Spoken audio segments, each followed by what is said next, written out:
হ্যাঁ, ওই পাতলা না শাড়ি নুগি যারা দেয় তাদের জাকাতি হবে না।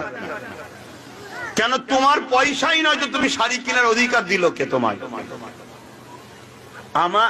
আমার দেশের টাকা চলে, কোন কোন দেশে কি বলে ডলার চলে, কোন কোন দেশে রিয়াল চলে।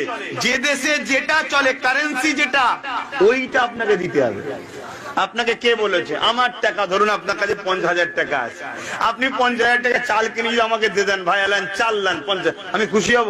আরে তোকে টাকা পাই, টাকা দিবি তো, আমি চাল কিনবো কি ওষুধ কিনবো কি বিল্ডিং করবো সেটা আমার ব্যাপার।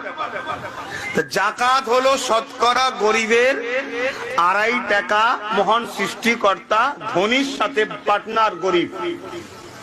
কথা মাথায় বুঝতে পেরেছি? শতকরা 2.5 টাকা।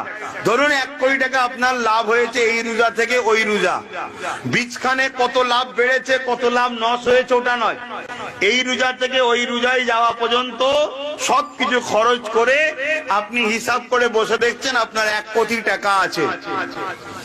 বিজনেস যেখান থেকে লাভ আসবে, ঘর ভাড়া, কথা বুঝে আসছে, ফসল, সব কিছু নিয়ে আপনার 1 কোটি টাকা হয়েছে। বুঝাবার জন্য বলছি, আপনাকে 2.5 লক্ষ টাকা ওটা আপনার নয় 1 কোটির মধ্যে, ওটা গরিবের টাকা, মহান সৃষ্টি